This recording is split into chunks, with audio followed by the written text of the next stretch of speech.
Em 10 de maio de 1996, uma nevasca atingiu a zona da morte no topo do Everest, prendendo dezenas de alpinistas no meio de uma tentativa de chegar ao cume a uma altitude de mais de 8.000 metros ou 26.200 pés. Eles dependiam de um suprimento limitado de oxigênio engarrafado e agora, além disso, estavam exaustos, congelados e perdidos. Em uma tempestade que reduziu a visibilidade a zero, apagou rastros e trilhas e tornou quase impossível se mover. Quando a noite caiu, ficou muito claro que nem todos que haviam subido ao topo do mundo naquele dia sobreviveriam à descida da montanha. Dois grandes grupos de excursão tentavam alcançar o cume do Monte Everest naquele dia, ambos saindo do acampamento final na rota sudeste. Um grupo da empresa neozelandesa Adventure Consultants, liderado pelo experiente alpinista de 35 anos, Robert Hall, incluía 3 guias, 8 clientes e 7 sherpas. O outro grupo era da Mountain Madness, empresa americana liderada pelo alpinista Scott Fisher, de 40 anos, com 3 guias, 8 clientes e 8 sherpas. Anatoly Bukriv, de 38 anos, era um guia empregado pela Mountain Madness. Nascido na União Soviética, ele falava inglês relativamente mal e também tinha um forte espírito de independência.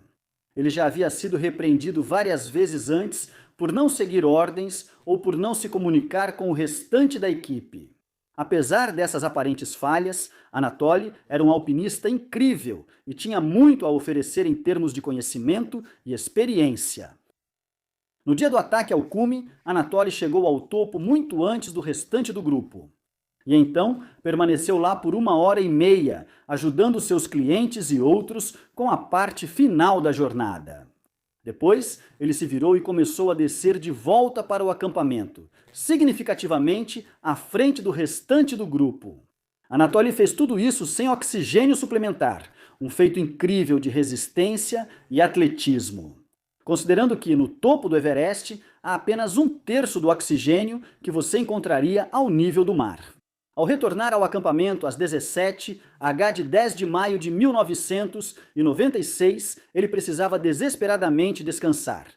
Ele voltou para sua barraca, se hidratou e dormiu por algumas horas, permitindo que se recuperasse do cansaço da escalada e dos efeitos do mal da altitude.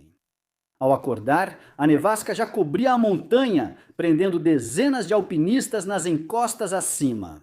Percebendo que eles precisariam de ajuda, Anatoly foi de barraca em barraca, tentando reunir um grupo de resgate. Percebeu que os outros alpinistas estavam exaustos ou sofrendo efeitos graves do frio ou da altitude, incapazes de agir. Até os sherpas de reserva, que ficaram no acampamento para emergências, estavam indispostos. Eles sofreram intoxicação por monóxido de carbono após um acidente com um fogareiro e estavam tão gravemente doentes que vomitavam sangue e não podiam ajudar no esforço de resgate. Anatoly percebeu que ele era a pessoa mais capaz que restava no acampamento. E então, às 19h30, ele partiu sozinho na nevasca uivante, alimentando uma esperança quase impossível de encontrar algum sobrevivente em meio à tempestade. Logo ficou claro que isso era muito improvável.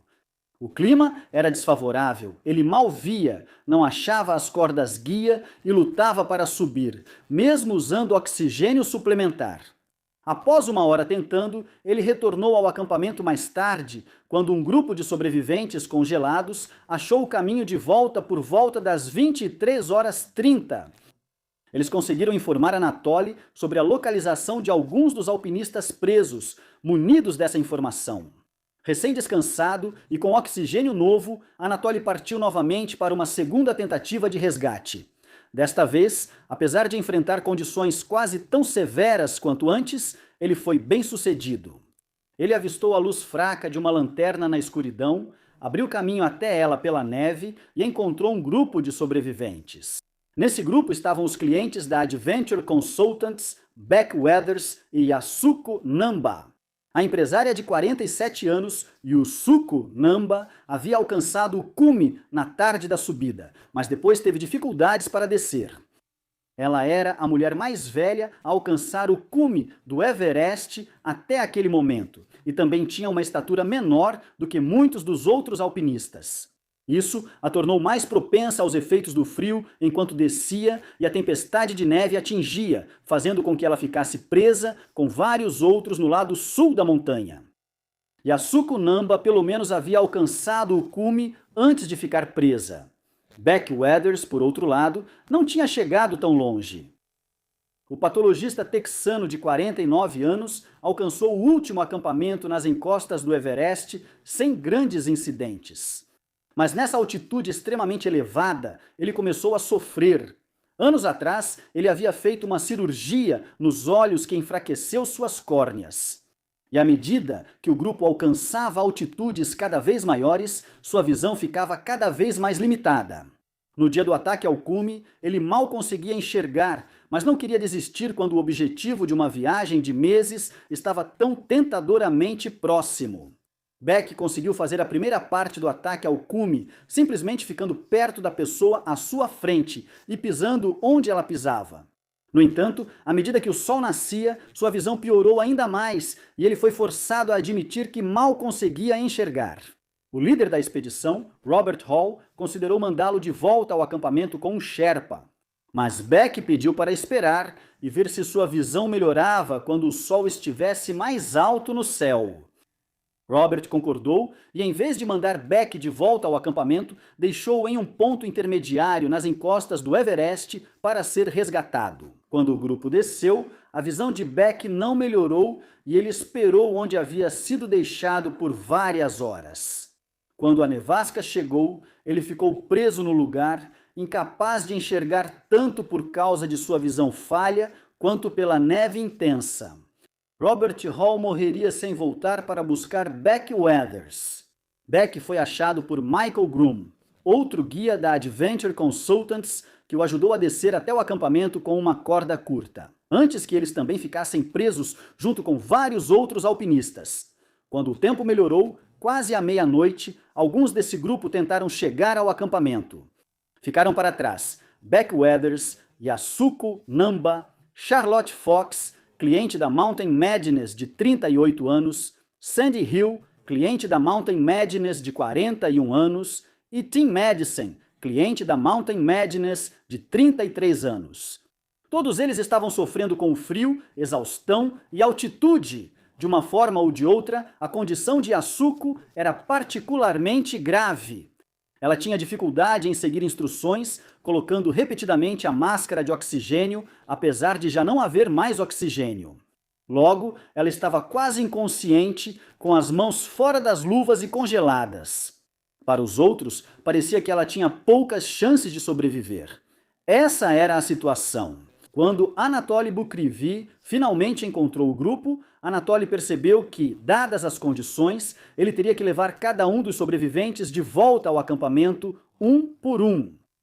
Primeiro ele levou Charlotte, prometendo que voltaria para Beck, Yasuko, Sandy e Tim antes de poder retornar. Beck, congelando com frio, cego e talvez confuso pela hipóxia, levantou-se e anunciou: "Ei, já entendi tudo!" Então, sem mais explicações, ele desapareceu na noite. Aqueles que ficaram agachados no gelo só podiam presumir que tinham acabado de ver um homem caminhar para a morte, agonizante. Minutos depois, Bukrivi realmente voltou. A essa altura, estava claro que Yasuko não tinha mais salvação e Beck estava perdido na noite. Anatoly acompanhou Sandy de volta ao acampamento, com Tim seguindo seus passos o melhor que podia. Os três chegaram vivos ao acampamento, ainda que por muito pouco, incrivelmente. Beck sobreviveu fora da trilha e sem guia no meio da nevasca. Ele conseguiu voltar sozinho ao acampamento, chegando no dia seguinte. Ao chegar ao acampamento, ele parecia sem salvação. Extremidades e grande parte do rosto estavam pretas pelo congelamento. E suas mãos estavam tão gravemente afetadas que um cirurgião mais tarde as chamou de mãos de um homem morto. Ele não conseguia comer, beber ou se mover direito. Seus companheiros de escalada esperavam totalmente que ele morresse em poucas horas e o deixaram o mais confortável possível. Eles ficaram surpresos quando ele sobreviveu à noite. No dia seguinte, eles o ajudaram a descer a montanha, passo a passo, com muita dor, até que ele estivesse baixo o suficiente para ser evacuado de helicóptero. Ele perdeu muitos dos dedos e o braço direito por causa do congelamento, além da maior parte do nariz. Mas contra todas as probabilidades, Beck Weathers sobreviveu. Em muitos aspectos, ele teve sorte de sobreviver. Ao todo, 8 alpinistas morreram nas encostas do Monte Everest durante a nevasca. Eles foram o guia da Adventure Consultants, Andrew Harris, o cliente da Adventure Consultants, Doug Hansen, o líder do grupo Adventure Consultants, Robert Hall, a cliente da Adventure Consultants, Yusuko Namba, e o líder do grupo Mountain Madness, Scott Fisher. E 3 membros da polícia de fronteira indo-tibetana que estavam tentando chegar ao cume em uma expedição separada pela rota norte da montanha. Tsewang Smendler, Naik, Deorje Murup e Seiwang Paljo. O grupo alcançou o cume tarde, já com a nevasca iniciada. Apesar de terem sido vistos na descida, não foram encontrados pelos socorristas. O corpo de Tsewang Paljo ainda está no local. Na trilha até o Everest, agora é um marco macabro, reconhecido por suas botas verdes distintas que os alpinistas passam a caminho do cume. Após o desastre, o guia da Mountain Madness, Anatoly Bukriev, foi criticado por algumas de suas ações antes do desastre. Alpinistas experientes afirmaram que ele devia ter permanecido com o grupo e usado oxigênio suplementar, mesmo acreditando que conseguiria sem. Até seus críticos admitiram isso. Uma vez que o desastre havia começado, ele agiu com uma coragem incrível e salvou várias vidas, algo que talvez não tivesse conseguido fazer se não tivesse descansado quando descansou. No geral, as expedições foram criticadas por liderança fraca, por más decisões e por incentivar alpinistas despreparados e mal informados a enfrentar uma das montanhas mais perigosas do mundo. Foi notável que, apesar desse desastre, representando uma das maiores perdas de vidas em um único evento na história do Everest, a temporada de 1996, como um todo, teve menos mortes do que a média.